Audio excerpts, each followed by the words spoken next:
పేరుతో ఎస్ఐ తనను తీవ్రంగా కొట్టి మూత్ర విసర్జన చేశారని ఆరోపిస్తూ బాధితుడు నాగర్ కర్నూలు డీఎస్పీ శ్రీనివాస్ కు ఫిర్యాదు చేశారు. తిమ్మాజిపేట మండలం ఆవంచ గ్రామానికి చెందిన మహేందర్ స్టేషన్ కు వెళ్లిన సమయంలో ఈ అఘాయిత్యం జరిగినట్లు పేర్కొన్నారు. అయితే విచారణ కోసమే స్టేషన్ కు పిలిచానని, తనపై కావాలని నిరాధార ఆరోపణలు చేస్తున్నారని ఎస్ఐ వివరణ ఇచ్చారు. ఈ ఘటనపై డీఎస్పీ ఆదేశాల మేరకు సమగ్ర దర్యాప్తు జరుపుతున్నట్లు నాగర్ కర్నూలు సి అశోక్ రెడ్డి వెల్లడించారు. నిన్న ఉదయం 10 గంటలకు సాయి వర్షిణి అని చెప్పేసి ఒక అమ్మాయి ఈ అవంచ విలేజ్ చెందినటువంటి అమ్మాయి ఇచ్చి కాంప్లైంట్ ఇచ్చింది. ఏమనంటే ఆమె బజార్లో నుంచి నడుచుకుంటూ పోతుంటే తనతో పాటు తమ గ్రామానికి చెందినటువంటి అవంచ గ్రామానికి చెందినటువంటి పాలమూరు మహేందర్ అనేటటువంటి వ్యక్తి తనను ఈ ముస్లిం మతంతోనే ఎలోపింగ్ అయింది ఈ అమ్మాయి అని చెప్పేసి కామెంట్ చేసింది.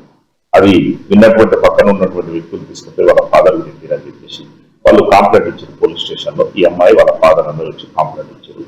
కాంప్లైంట్ మీద విచారణ కొరకు పాలమూరు మహేందర్ ని పోలీస్ స్టేషన్ పిలిపేయడం జరిగింది. ఈ అమ్మాయికి అన్యాయం జరిగిందన్న ఉద్దేశంతో ఎస్ఐ గారు ఒక దెబ్బలు కొట్టిన మాట మాత్రం వాస్తవం. మరి ఇది మూత్ర విసర్జన చేసింది అనేది మాత్రము అది మాకు కూడా నమ్మశక్యంగా లేదు. దాని మీద సిఐ గారిని విచారణ చేయమని నిన్న ఉదయం 10 గంటలు అయితే ఇవాళ ఉదయం నేను తిమ్మాజిపేటకు వచ్చిన constable Srinivas Narasimha sir phone చేసి ఎస్ఐ సార్ రమ్మంటుండు రా అని చెప్పి సరే వస్తాను నేను తిమ్మాజిపేటలోనే ఉన్నా కనుక ఎమ్మడే పోయి నరసింహ సార్ని కలిసిన తర్వాత ఎస్ఐ సార్ ఫోన్ చేసింది. సార్ వచ్చి పోయిందంటే సరే సార్ అని చెప్పి సరే అన్న తర్వాత ఎస్ఐ వచ్చినాక పిలువన్నాను లోపలికి పోయి. నాకు ఇంతకుముందుకు బీఆర్ఎస్ పార్టీలో మాజీ సర్పంచ్ అజయ్ అని ఉండే టీఆర్ఎస్లో. అయితే ఇప్పుడు రీసెంట్గా నిన్న మొన్న మా కాంగ్రెస్ పార్టీలోకి వచ్చిన తర్వాత వాళ్ళందరూ వచ్చారు. నా బయట ఒక 2 మాటలు తిన్నాక నేను లోపలికి పోయిన తర్వాత మాట్లాడినా ఏమైంది ఇట్లా ఇష్యూ ఏందని పిటిషన్ ఇట్లా ఇవ్వకముందుకే ఇచ్చిందని చెప్పింది ఎస్ఐ.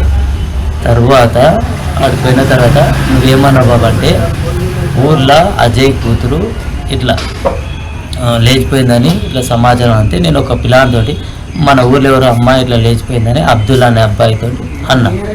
ఎవరో కాదు నేనే, నాకు అర్థమైందిలే అన్న, నువ్వు మాట్లాడే అజయ్ అన్నల గురించే కదా వాళ్ళ కూతురు ఏం పోలే, నేను కూడా కనుక్కున్నా, నాకు డౌట్ వచ్చి నేను వాళ్ళ ఇంటికి పోయి చూస్తే ఆ పిల్ల వాళ్ళ ఇంట్లోనే ఉందంటే సరే పట్టాను గోనెర శ్రీశైలం అన్నట్టు ఆయన ఏమన్నాడంటే సరే ఇంకా ఎవరు మనకు ఎందుకులే అంటే మన ఊళ్ళో అన్నీ ఏదో ఒకటి జరుగుతుంది ఎప్పుడని అనుకున్నాం, ఇది ఎక్కడ ఉండనులే అని అనుకుని వదిలేసినాం. దానికి నేను ఊళ్ళో ప్రచారం చేసినని వాళ్ళు పిటిషన్ ఇవ్వకముందుకే నేను నా ముందరనే పిటిషన్ అప్పుడు రాసిరు 10:30 పిటిషన్ రాసిరు.